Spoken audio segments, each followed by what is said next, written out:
तो जब तक उसका समय है तब तक के लिए तो है ही ना।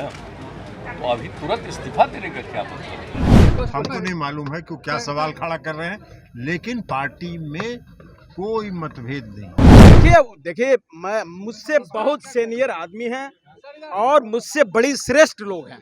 मैं उनके विषय पर कोई कमेंट नहीं करता। किसी का चिट्ठी ऐसा निकल गया और उसमें काट के मेरा नाम चढ़ा नहीं गया, ऐसा बात नहीं।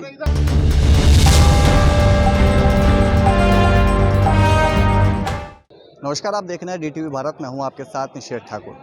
जेडीयू और बीजेपी दोनों ही पार्टी के राज्यसभा उम्मीदवार नामांकन करने के लिए बिहार विधानसभा में पहुंचे और उनके साथ बिहार के मुख्यमंत्री नीतीश कुमार पहुंचे। साथ ही साथ जेडीयू और बीजेपी कोटे के कई मंत्री नामांकन में शामिल होने पहुंचे। नामांकन करने के बाद बिहार के मुख्यमंत्री नीतीश कुमार ने आरसीपी सिंह को लेकर के क्या कुछ कहा है, सबसे पहले आप नीतीश कुमार का पूरा बयान सुनिए। नहीं तो अभी तो टेनियर है ना, ये तो चुनाव समय के पहले में हो रहा है। वो तो जब तक उसका समय है तब तक के लिए तो है ही ना। तो अभी तुरंत इस्तीफा देने का क्या मतलब? वो तो बिल्कुल समय होता है उसके लिए, पूरा समय, इसलिए उसमें कोई दिक्कत नहीं। पार्टी संगठन में क्या लगता है उनको कुछ जगह दी जाएगी? यही है भूमिका पार्टी में। आप देखते हैं कितना जिम्मेदारी दी, सब लोगों को जिम्मेदारी दिए गए। वो सब आगे की चीज, अभी की चीज नहीं। अभी सब तो आगे की चीज है और कोई जरूरत है किस चीज को मांगने की, वो सब तो अपने आप परिस्थिति पर क्लियर आपको होता रहेगा। नहीं, पिछली बार मुख्यमंत्री जी आप मंत्रिमंडल में शामिल नहीं हुए। जब आप राष्ट्रीय अध्यक्ष थे तो प्रोपोर्शन जो आपको मिलना चाहिए था, पहले वाला बात और अब वाला बात काहे के लिए कर रहे हैं? तो क्या अब शामिल होंगे? सब लोगों को पसंद पीएम के सवाल पर उन्होंने कहा कि यही परेशानी है, हम लोग क्षेत्रीय पार्टी हैं। कोई दिक्कत नहीं, पार्टी पूरे तौर पर साथ है, कोई दिक्कत भी नहीं है, चिंता मत करिए। तो आपने सुना मुख्यमंत्री नीतीश कुमार का यह पूरा बयान। साफ तौर पर उन्होंने कहा है कि आरसीपी सिंह का कोई भी विवाद पार्टी में नहीं है। इससे पहले भी उनको मौका दिया गया है, राज्यसभा भेजा गया है और इस बार जो खीरू महतो हैं झारखंड के प्रदेश अध्यक्ष है जनता दल यूनाइटेड के, उनको भेजा जा रहा है क्योंकि झारखंड में भी जनता दल यूनाइटेड अपनी पार्टी का विस्तार करना चाहती है। अब आपको जेडीयू के राष्ट्रीय अध्यक्ष लल्लन सिंह का बयान सुनाते हैं। उन्होंने आरसीपी सिंह को लेकर के क्या कुछ कहा है। हमको नहीं मालूम है कि क्या सवाल खड़ा कर रहे हैं, लेकिन पार्टी में कोई मतभेद नहीं। तो आपने सुना जेडीयू के राष्ट्रीय अध्यक्ष लल्लन सिंह का बयान। साफ तौर पे उन्होंने आरसीपी सिंह को लेकर के कहा है कि पार्टी में आरसीपी सिंह का कोई भी विवाद नहीं है, किसी तरीके की असमंजस जैसी स्थितियां नहीं हो रही हैं और इस बात को भी कहा कि आरसीपी सिंह ने जो प्रेस कॉन्फ्रेंस कर सवाल खड़े किए हैं उसके बारे में कोई जानकारी लल्लन सिंह को नहीं है कि आरसीपी सिंह क्या कह रहे हैं। बहरहाल अब बीजेपी और जेडीयू दोनों ही पार्टी के राज्यसभा उम्मीदवारों ने अपना नामांकन कर लिया है और सबसे पहले आपको नामांकन करके जब बीजेपी के राज्यसभा के जो उम्मीदवार हैं वो बाहर निकले हैं, वो क्या कुछ कह रहे हैं, सबसे पहले आपको उनका बयान सुनाते हैं सतीश चंद्र दुबे का।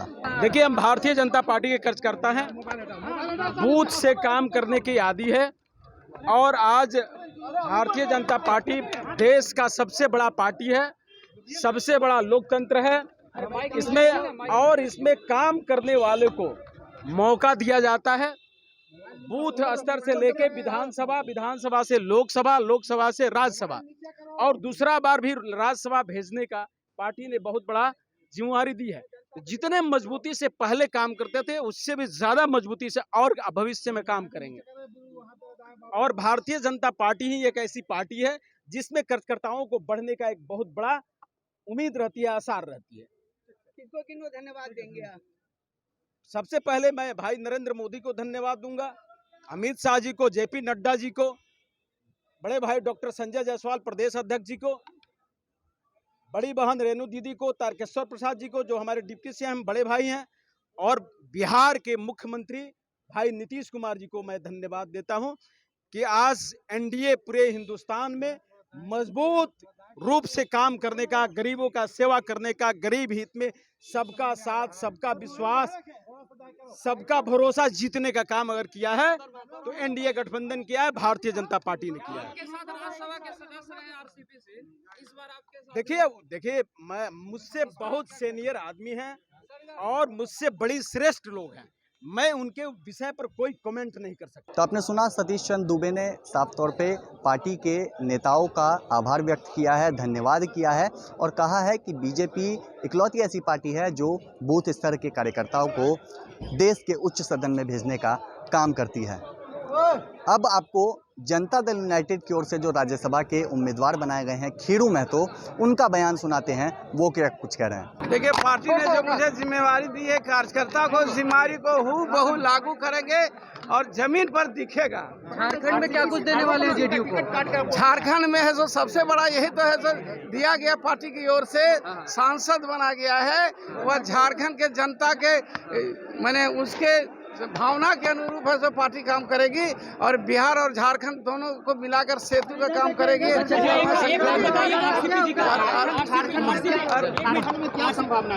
पार्टी का संभावना बहुत तेजी से बढ़ गया है। हमारे माननीय मंत्री श्रवण कुमार भी प्रभारी बने हैं, जो ग्रामीण विकास मंत्री है, और मैं खीरू महतो, दोनों मिलाकर एकदम पूरा गांव को, क्षेत्र को संगठन खड़ा कर देंगे। और माननीय जो विधायक और मंत्री बॉर्डर क्षेत्र में, वो भी झारखंड में जाएंगे और काम करेंगे। आपको नहीं लगता है कि बड़ी जिम्मेदारी है?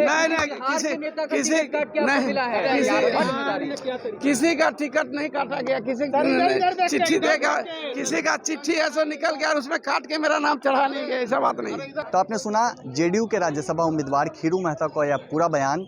उन्होंने साफ तौर पे पार्टी के नेताओं का आभार व्यक्त किया है। जेडीयू के राष्ट्रीय अध्यक्ष लल्लन सिंह, बिहार के मुख्यमंत्री नीतीश कुमार, जेडीयू संसदीय बोर्ड के अध्यक्ष उपेंद्र कुशवाहा सहित कई नेताओं का आभार व्यक्त किया है और कहा है कि उनको राज्यसभा भेजने का जो काम जनता दल यूनाइटेड कर रही है, वो उसके लिए उनका धन्यवाद अदा करते हैं। कार्यकर्ता अपना कार्य करते हैं, केंद्रीय नेतृत्व जो निर्णय लेता है, सारे पार्टी उसके साथ रहती है। एक भाजपा में निश्चित है कि हमारे कार्यकर्ता ही जाते हैं, कौन जाएगा यह तो समय के साथ तय है। एक सीट से भाजपा ने बिहार में कई राजनीति साधे हैं, चाहे वो भानुक पटेल हो या युवा वर्ग को अट्रैक्ट करना हो, बहुत सारे चीज़ों को लेकर के ये शंभू पटेल का नाम देखिए, दोनों युवा हैं, दोनों 50 वर्ष से कम उम्र के हैं। भारतीय जनता पार्टी ने पहली बार, और भारतीय जनता पार्टी ने ही नहीं, किसी दल ने पहली बार धानुक समाज के किसी युवा को राज्यसभा में भेजा है। और मैं केंद्रीय नेतृत्व का आभारी हूं कि एक अति पिछड़ा धानुक समाज के बेटे को उन्होंने राज्यसभा के माननीय सांसद बनाया। इसके लिए पूरी भारतीय जनता पार्टी बिहार प्रदेश केंद्रीय नेतृत्व को, माननीय प्रधानमंत्री श्री नरेंद्र भाई मोदी जी को, हमारे राष्ट्रीय अध्यक्ष JP नड्डा जी को और माननीय गृह मंत्री श्री अमित शाह जी को बहुत बहुत धन्यवाद देते हैं। कुछ भी कंफ्यूजन जैसा है भी नहीं, ये स्पष्ट होने की बात है, सारी चीज़ तो स्पष्ट है ही, इसमें कहाँ कोई दिक्कत। इस्तीफा देने के बाद उसके बारे में मुख्यमंत्री जी ने कहा ही, इस सब आगे की बात है, अभी तत्काल का विषय नहीं है। जबकि बात जब होगा उस समय देखा जाएगा, उस समय बताएंगे। क्या कुछ दबाव बनाने की कोशिश, ये शब्दों का उपयोग करना होगा? नहीं, ऐसा बिल्कुल नहीं, बिल्कुल दबाव वगैरह बनाने की बात नहीं है। हर चीज़ नॉर्मल तरीके से हो रही है और नॉर्मल तरीके से हो जाएगी। आरसीपी सिंह जी को क्या आप जिम्मेवारी देंगे? केंद्र से तो कार्यकाल जब तक है जुलाई तक है, उसके बाद सर क्या जिम्मेवारी रहेगी? अरे जी, हमारी पार्टी के वो सीनियर लीडर हैं, सम्मानित लीडर हैं, उसी रूप में हैं और रहेंगे।